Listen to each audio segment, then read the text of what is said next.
নমস্কার, আপনারা কেমন আছেন? আশা করছি আপনারা খুব ভালো আছেন। আজকে আমি বানাবো ধাবা স্টাইল এগ কারি, যেটি খেতে কিন্তু খুবই সুস্বাদু হয়। আর এই এগ কারিটির মধ্যে আমি কোনো আলু দেব না, আলু ছাড়াই বানাবো, শুধু ডিম দিয়েই বানাবো।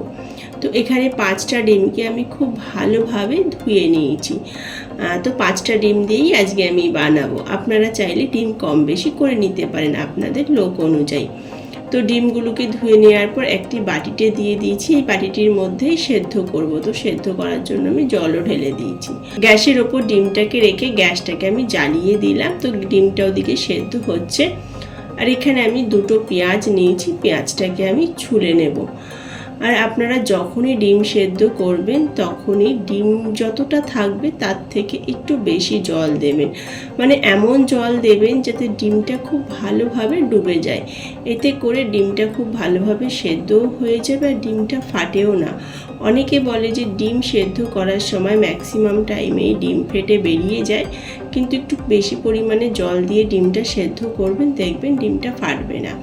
তো তারই সাথে আমি একটা টমেটো নিয়ে নিয়েছি।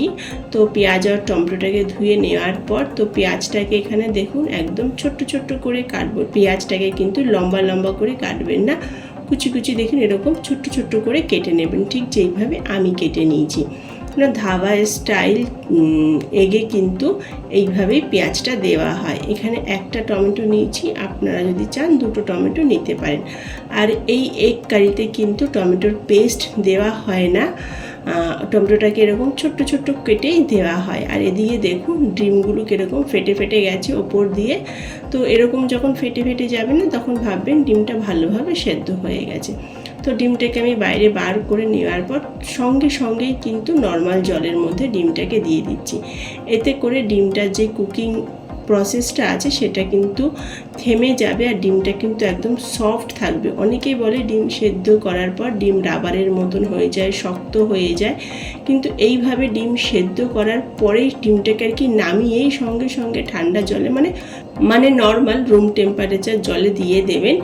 তো দিয়ে দেওয়ার পর 5 মিনিট রেখে দেওয়ার পর ডিমের যে ছোকলাটা আছে সেটি ছাড়িয়ে নেবেন। দেখবেন ডিমটা একদমই শক্ত, রাবারের মতন কিচ্ছু হয় না, একদম সফট থাকে, খেতে খুবই সুন্দর লাগে। তো ডিমগুলোকে আমি কাঁটা চামচের সাহায্যে একটু ফুটো ফুটো করে দিচ্ছি, এতে করে মশলাটা খুব ভালোভাবে ভেতরে যাবে ডিমের। একবার এইভাবে ডিম সেদ্ধ করে নেওয়ার পর ডিমটাকে আপনারা ছুলে দেখবেন খুব ডিম সফট থাকে।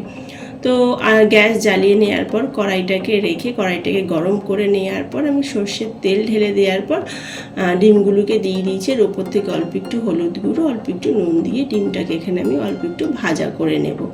ভেজে ডিমটাকে এখানে আমি তুলে নেব। আর যখনই আপনারা ডিম ভাজবেন কড়াইটাকে খুব ভালোভাবে গরম করবেন, তারপর তেল দিয়ে তেলটাকে ভালোভাবে গরম করে দেবেন। এতে করে কিন্তু ডিমটা কড়াইতে লেগেও যায় না। অনেকে বলে ডিম দেওয়ার সঙ্গে সঙ্গেই আর কি ডিম তেলের মধ্যে দেওয়ার সঙ্গে সঙ্গেই ডিম ফেটে যায়, কড়াইতে লেগে যায়।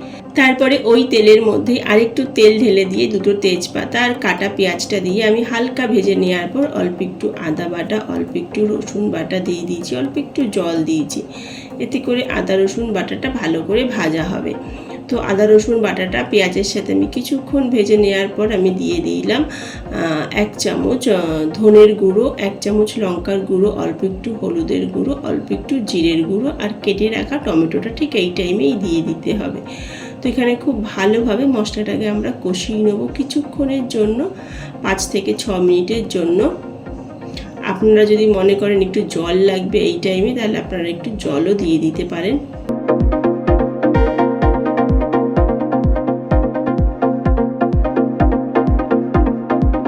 দেখুন মশলাটা থেকে তেল ছেড়ে দিয়েছে, মশলাটাকে আমরা আর কষাবো না, ঠিক এইভাবেই আপনাদের কষিয়ে নিতে হবে যতক্ষণ নাকি মশলা থেকে তেল ছাড়ছে। মশলাটা দেখুন কত সুন্দর ভাজা হয়েছে। এখন আমি এই মশলার মধ্যে জল দিয়ে দেব। যতটা গ্রেভি আপনারা খাবেন ঠিক সেই পরিমাণেই জলটা দেবেন।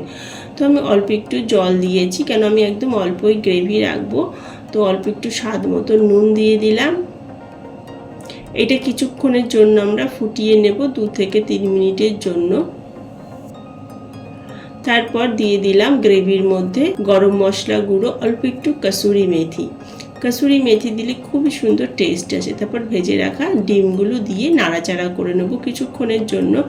আর ডিমগুলো ঝোলে দেওয়ার পর আরও 2 থেকে 3 মিনিট আমরা গ্যাসটাকে অন করে রাখবো। খুবই সুন্দর গন্ধ আসছে।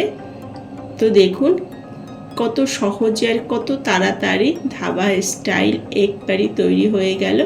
তো এইভাবেই আপনারা বাড়িতে বানিয়ে নিতে পারেন, খেতে দুর্দান্ত হয়।